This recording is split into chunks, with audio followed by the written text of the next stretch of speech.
truk rana zirtir na diklo ecumenical WCC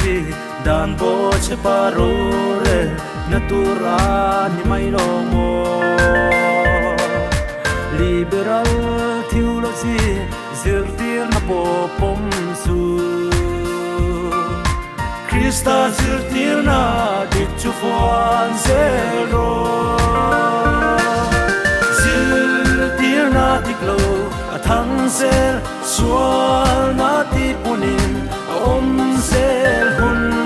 khir tak te atheng zelang nang ero chu eng ki ma phim khulangin je om tua la to khengin rin nomin om ro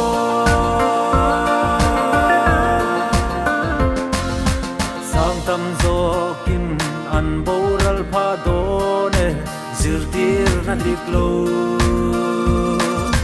kong din ni alang WCC boral na lam tuangan zo me ka ni mai lomo liberal shilfiana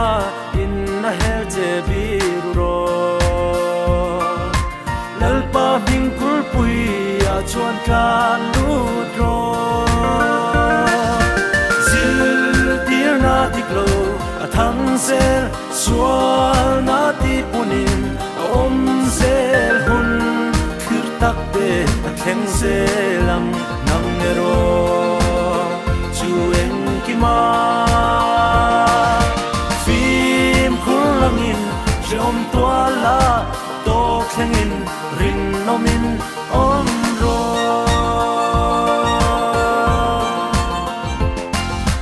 zaruk somru paruk sakol number tur alang janta Bible shilok na atheng zele kan pathian ali shua local ni anai ta e ako shan dik tak te aman min ron shuayang sakol pa bye bye kan ti tuai done zirtir na diklo athang zel sual na ti punin om zel hun khir tak te atheng zelang nang ero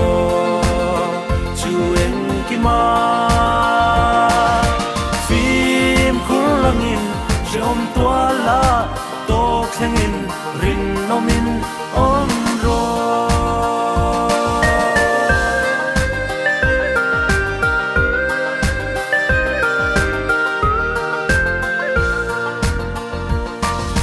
sang tam zo kim an boral pha done zirtir na diklo kong din ni alang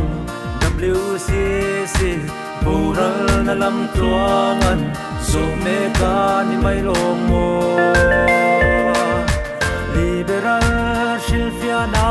in na hel je biruro lalpa bingkul pui